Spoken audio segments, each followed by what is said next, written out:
ये 9:30 बजे के आसपास यहाँ पे हमारे पास 5 पेशेंट्स आए हैं। ये एक्सीडेंट सेरी के पास में एक ट्रक के साथ स्विफ्ट डिजायर गाड़ी थी, उसके साथ हुआ है। तो 5 में से एक ब्रॉड डेड था और 4 जो है वो अंडर ट्रीटमेंट है, ऑब्जर्वेशन में है और उनकी ऐसी कोई प्रीवियस इंजरी नहीं है, उनकी कंडीशन स्टेबल है।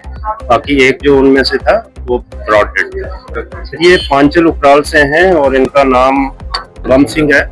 नहीं, हमें एम्बुलेंस से वहीं से आई थी, हमने यहाँ पेशेंट को रिसीव किया और इमीडिएटली जो ट्रीटमेंट देनी थी वो हमने ट्रीटमेंट दी और अंडर ऑब्जर्वेशन है, अभी कुछ और अंडर ट्रीटमेंट दी है।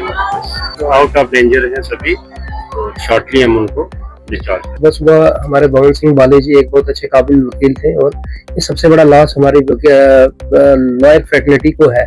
इसलिए उनके जो डेथ हुई है वो गाड़ी उनके ऊपर एक ट्रक सेब वाला जो था उनकी गाड़ी के ऊपर जाके गिरा और उस वजह से बेचारे भवन सिंह जी जो हैं इस अब दुनिया में नहीं रहे।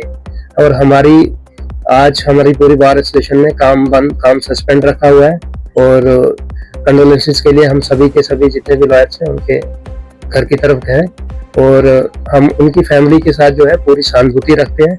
सर वो बहुत अच्छे आदमी थे, बहुत जेंटल, वेरी ऑनेस्ट, डेडिकेटेड, अपने प्रोफेशनल आदमी थे। अपने प्रोफेशन की तरफ ही वो बहुत ज्यादा तवज्जो देते थे। बाकी वो सोशली भी लोगों के साथ उनका बड़ा अच्छा उठना बैठना था और लोगों में बहुत अच्छा उनका जो था तालमेल था। सर ये तो समझिए हमारे पूरे रामन डिस्ट्रिक्ट बार को और डिस्ट्रिक्ट रामन को लॉस है।